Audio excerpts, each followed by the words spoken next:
Cette capsule vous est présentée par Evo Retro, marque cool d'accessoires de jeux vidéo et de protecteurs pour mettre en valeur vos collections de figurines Funko Pop ou cartes Pokémon, ainsi que par la boutique Maixu pour vos peluches et articles décoratifs geek. Ici Sora de Ciné Techno et voici ma critique de Advance Wars 1 and 2 Reboot Camp pour Nintendo Switch. Le jeu est développé par WayForward et publié par Nintendo et il est disponible depuis le 21 avril 2023. À l'époque de la Famicom, connue ici sous le nom de Nintendo Entertainment System, Nintendo avait publié le jeu de stratégie au tour par tour Famicom Wars, développé par Intelligent Systems, qui était demeuré au Japon seulement.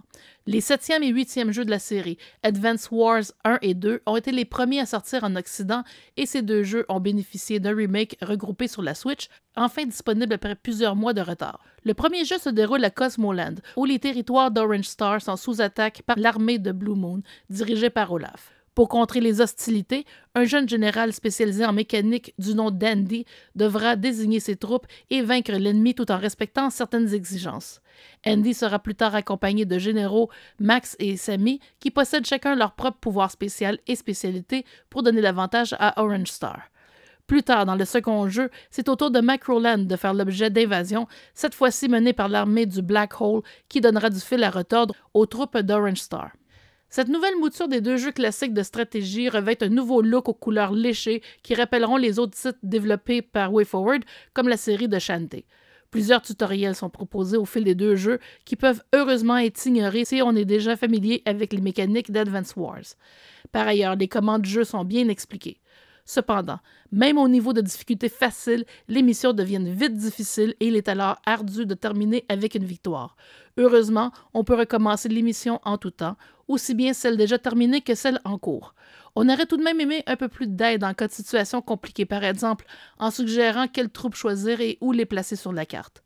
Par ailleurs, on suggère fortement de terminer le premier jeu avant de lancer le second, surtout si l'on tient à suivre attentivement l'histoire, qui ne sert à vrai dire que de prétexte pour se lancer dans des missions d'attaque et de défense de ces territoires. La traduction française est généralement très bonne et rend le jeu accessible aux joueurs francophones du Québec qui n'auront plus à importer d'Europe des exemplaires des deux titres en format d'origine sur Game Boy Advance.